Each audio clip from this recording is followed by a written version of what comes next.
Assalamualaikum warahmatullahi wabarakatuh. Selamat pagi teman-teman dimanapun saat ini sedang berada. Berjumpa lagi kita berjumpa dengan saya Arif RH.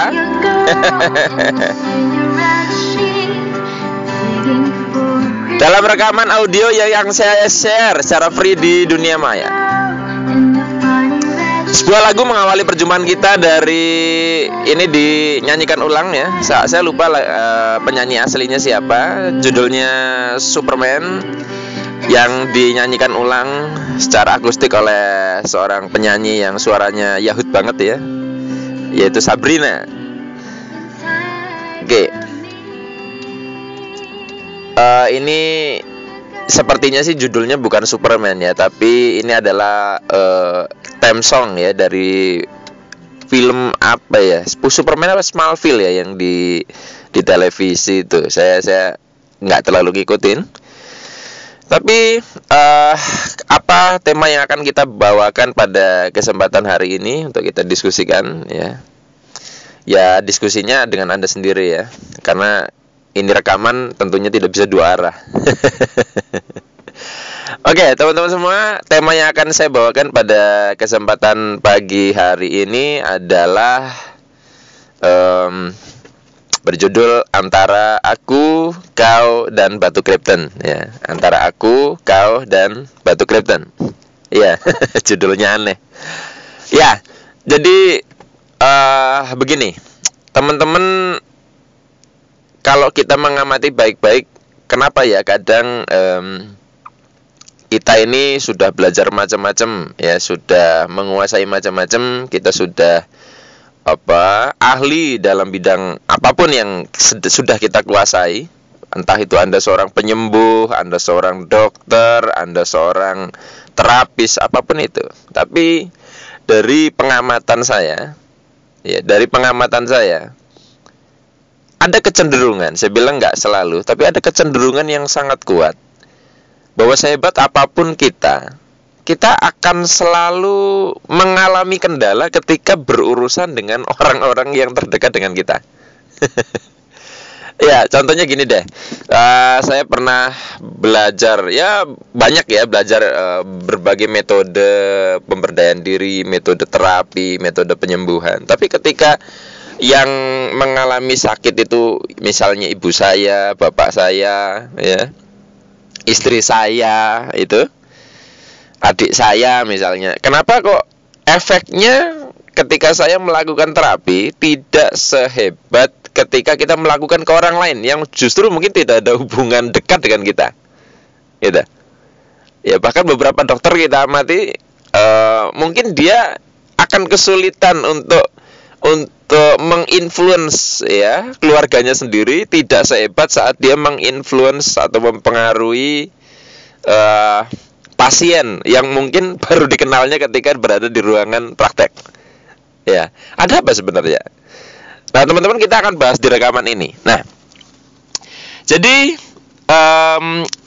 langsung kita bahas kenapa sih kok di sini di judulnya ada Batu Krypton ya, dan ngambil theme songnya Superman. Kita belajar dari Superman ini, dari Superman. Ya, kita mulai dari belajar dari Superman.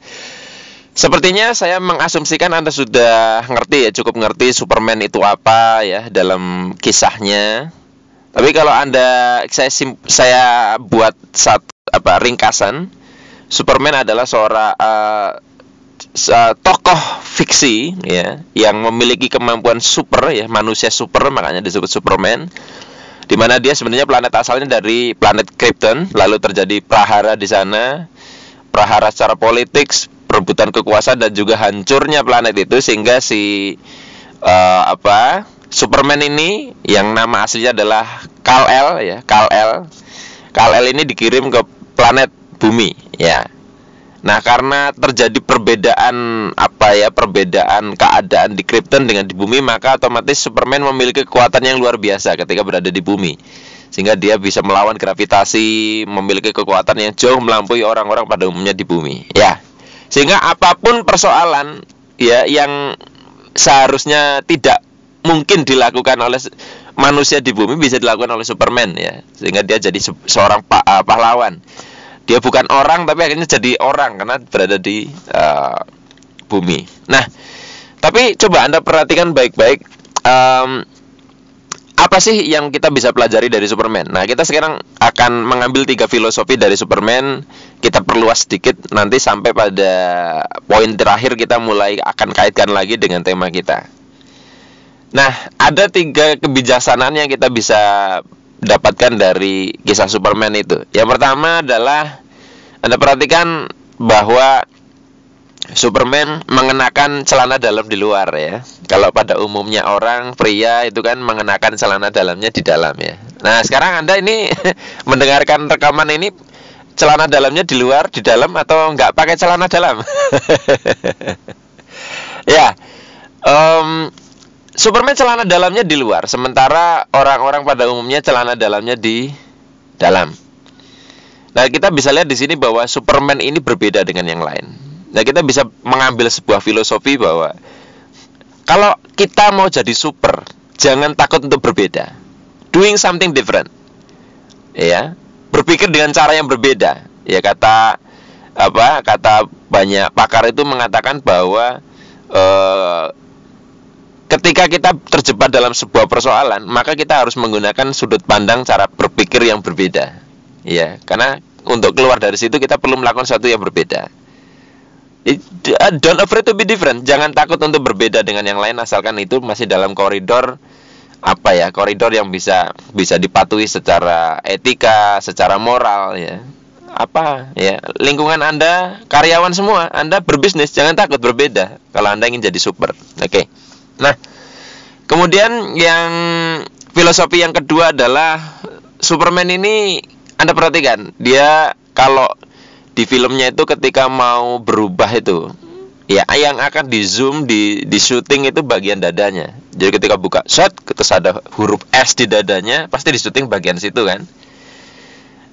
Nggak pernah kan Anda melihat syutingannya itu di zoom di bagian celananya ya, ketika dia melorotin celana lalu di zoom di bagian situ, nggak ada ya. Akan di zoom bagian dadanya dan kelihatan huruf S ya. Kenapa huruf S? Ya karena ukuran dia bajunya S ya. Mungkin sekarang udah XL ya. Oke, enggak. Jadi ketika di zoom di bagian dadanya, lalu nampak huruf S, di situ kita bisa ambil kebijaksanaan bahwa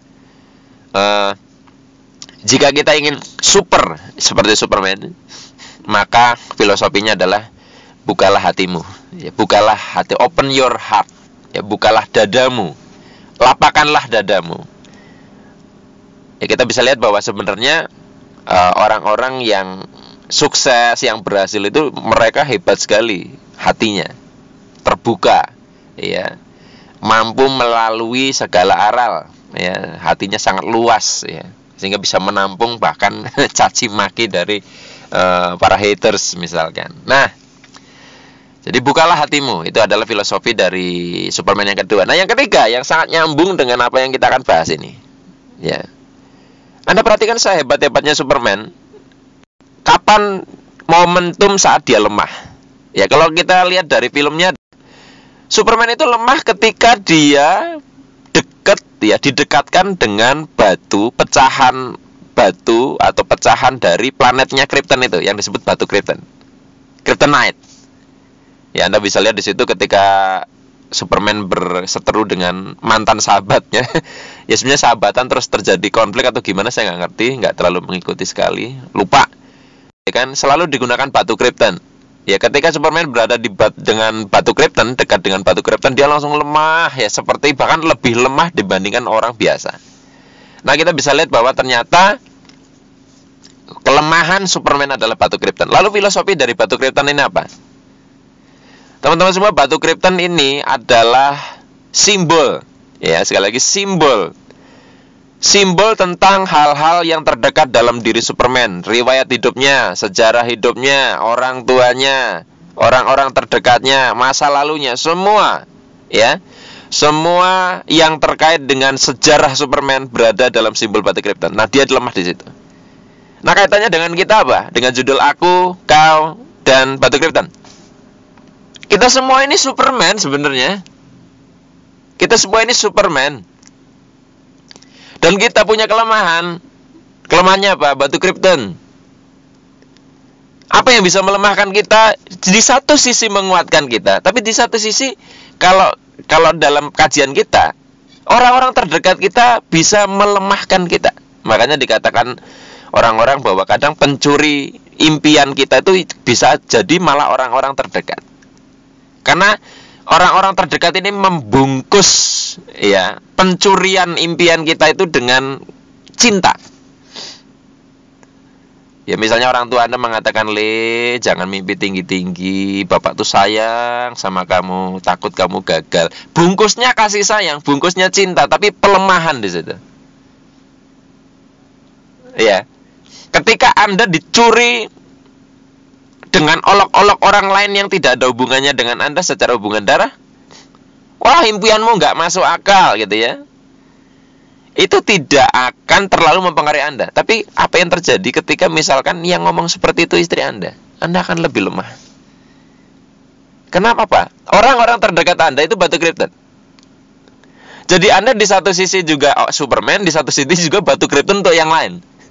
Ya misalkan istri Anda, misalkan Anda seorang suami, istri Anda itu batu Krypton Anda Superman. Tapi Anda pun juga batu Kryptonnya istri Anda. Nangkap ya maksud saya ya.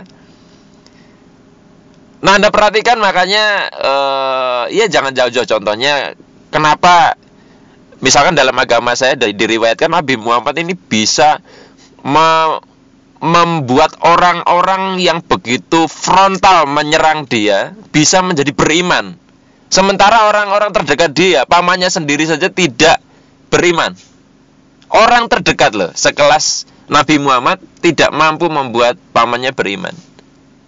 Di sini saya belajar bukan tidak mampu, karena urusan orang beriman atau tidak itu adalah masalah hidayah kalau dalam agama saya. Tapi yang saya pelajari adalah ternyata bahwa kita kadang akan memiliki satu barrier, hambatan ketika berhubungan dengan orang terdekat. Nah sekarang Anda amati lagi, kenapa ya dukun itu selalu terkenal di luar kota dibanding di desanya. Contohnya di Purwokerto itu saya di belakang rumah tuh ada dia kiai tapi dukun gitu loh, kiai dukun. Itu tiap hari mau bermobil-mobil banyak sekali ke situ yang konsultasi, dan itu orang-orang besar, orang-orang kaya. Tapi orang-orang di sekitarnya apakah konsultasi sama dia? Tidak. Orang-orang kalau di sekitar kami kalau memang ada yang percaya dengan dukun gitu, mereka akan mencari dukun di luar kota. Dukun terkenal di luar kota. Nabi akan cenderung ditolak Allah di tanah kelahirannya sendiri. Nah, jadi begini. Ya. Kalau misalkan Anda saat ini punya satu menetapkan sebuah misi ya, karena mungkin Anda sudah belajar ini itu, Anda ngerti tentang vibrasi misalkan. Kemudian Anda dengan semangat sekali ingin mengubah ayah Anda, ibu Anda, istri Anda, keluarga Anda, suami Anda. Ternyata ketika Anda sudah berapi-api menyampaikan hal-hal yang baik itu, ternyata ditolak. Ternyata mentah. Anda tidak perlu putus asa, tidak perlu merasa gagal. Karena apa? Karena Anda memang lemah terhadap mereka. Jadi solusinya gimana? Itulah sebabnya kenapa saya membuat rekaman ini contohnya. Misalnya saya kan membuat rekaman banyak nih tentang bagaimana mengelola pikiran dan macam-macam. Itu harapannya adalah ketika Anda menyampaikan kepada batu Kryptonnya Anda tidak didengarkan, Anda bisa menggunakan pihak ketiga. Nah, pihak ketiga ini macam-macam. Bisa misalnya Anda ajak ikut seminar orang lain, bisa Anda ajak untuk baca buku orang lain. Ya pokoknya yang tidak ada kaitannya dengan Anda. Atau Anda misalkan bisa juga perdengarkan rekaman ini ke orang-orang terdekat. Maka saya akan menjadi jembatan antara Anda dengan mereka. Antara Anda, saya dengan batu Krypton Anda itu. Itu akan lebih efektif. Nah, pernah ada yang nanya ke saya, Pak Arif, kira-kira keluarga Anda juga paham betul tentang vibrasi enggak? Saya cuman ketawa karena contohnya saya dengan apa yang saya sampaikan di Facebook, apa yang saya sampaikan di pelatihan ya, bahwa misalkan bahaya televisi, bahaya sinetron, bahaya menonton berita-berita yang negatif di televisi, itu bahaya sekali untuk vibrasi kita, mempengaruhi realita. Orang-orang banyak yang mendengarkan saya. Tapi apa yang terjadi ketika saya ngomong ke ayah ibu saya sendiri? Tidak didengarkan, saudara-saudara. Saya butuh orang lain. Misalnya apa? Istri saya menantu, tapi menantu akan lebih didengar dibanding saya sendiri. Kenapa? Saya, ya, ayah ibu saya tahu sejarah hidup saya tadi. Mereka batu kripton saya. Mereka tetap akan memandang Arif RH sebagai bayi kecil mungil yang lucu itu, bukan Arif RH yang sekarang. Oke ya, jadi manfaatkan pihak ketiga. Ada beberapa yang saya malah melihat ya, ketika ini contoh saja, ketika suami istri ikut kelas vibrasi bareng, itu akan dampaknya beda dibandingkan ketika salah satu yang ikut terus satunya cerita. Belum tentu berhasil. Tidak semua memang, tapi itu tadi kendala batu kripton. Sekali lagi, mungkin Anda menyampaikannya betul lebih hebat dari saya, tapi batu kripton ini begitulah cara kerjanya. Nah, jadi bagi teman-teman ya, saya pernah juga ada teman yang merasa gagal, sudah bisa nerapi banyak orang, bisa menyembuhkan fobia orang lain dengan mudah, dengan cepat. Tapi ketika menyembuhkan fobianya saudaranya sendiri, menyembuhkan fobianya keluarganya sendiri, kok nggak bisa? Kenapa? Karena batu kripton ini. Nah, batu kripton ini sebenarnya lemahnya di mana? Ya, yang membuat kita lemah di mana? Banyak sisi sebenarnya. Pertama, ya jelas tadi yang kita bicarakan, mereka tahu betul tentang kita, yang awal kekurangan kita semuanya tahu. Sehingga mereka sulit untuk menerima apa yang kita sampaikan. Yang kedua, kitanya juga mengalami yang saya bahas di rekaman sebelumnya, yaitu kemelekatan. Ketika seorang dokter menyembuhkan pasien yang tidak ada hubungan keluarganya, dia sedikit raja tega. Kasih resep ini, suntik ini misalnya ya, sembuh. Tapi ketika sudah menyangkut ke keluarganya, itu ada rasa kalau tidak takut, ya takut ini tidak sembuh, atau sebaliknya terlalu berharap sembuh. Ini dua persoalannya. Kemelekatan. Batu kripton itu akan melemahkan kita di situ. Oke ya. Nah, jadi tidak usah merasa minder, tidak usah merasa gagal. Kita bisa setidaknya, walaupun tidak bisa optimal mempengaruhi, mengubah area pribadi kita sendiri, keluarga kita sendiri, kita punya kans untuk melakukannya ke orang lain. Ya, kita akui saja. Jadi jangan malu-malu untuk mengakui bahwa kita pun mengalami kendala. Ini semuanya sampai level master kok. Jadi saya punya temen yang dia belajar ke seorang guru. Ya, guru ini sangat terkenal, saya nggak sebutkan.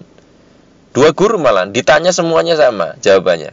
Pak, apakah Bapak ini tuh kan ahli pemrograman pikiran? Apakah keluarga Bapak juga bisa diberdayakan seperti Bapak memberdayakan banyak orang?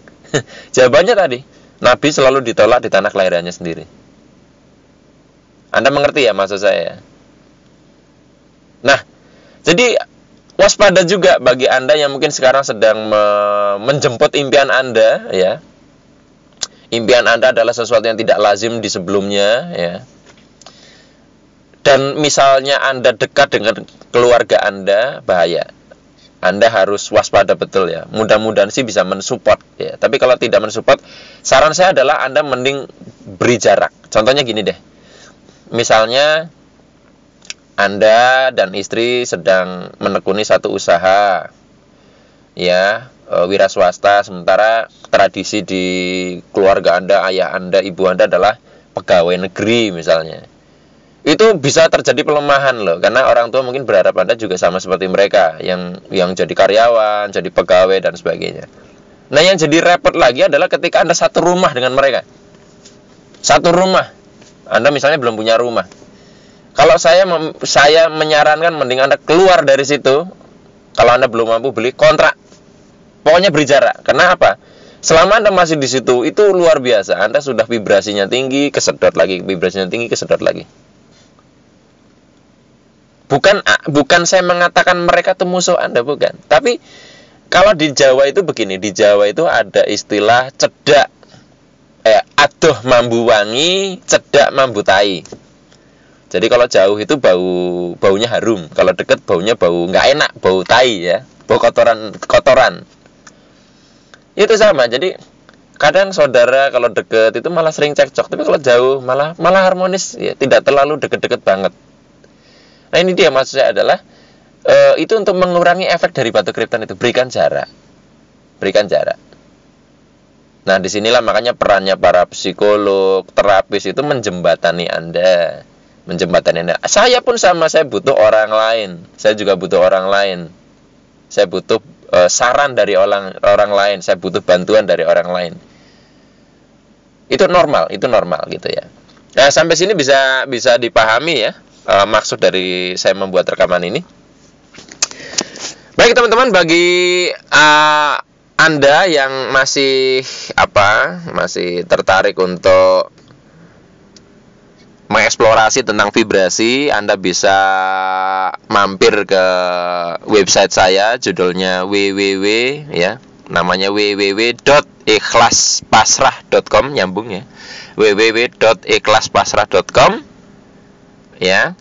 Di situ saya share banyak artikel, Anda juga bisa download rekaman yang lain di sana, dan Anda juga bisa berkunjung ke Facebook saya. Ada 2 akun, yang pertama Arif RH, yang kedua Arif Vibrasi. Silakan Anda bisa kita interaksi di sana ya. Atau Anda bisa nimbrung di timeline saya, karena di sana saya sering berbagi ide yang kita bisa bahas. Baik teman-teman, hanya ini yang bisa saya bagikan kepada Anda. Semoga bermanfaat. Mohon maaf kalau ada kata-kata yang kurang berkenan. Sampai ketemu lagi di rekaman-rekaman suara yang selanjutnya. Saya akhiri, billahi taufik wal hidayah. Wassalamualaikum warahmatullahi wabarakatuh.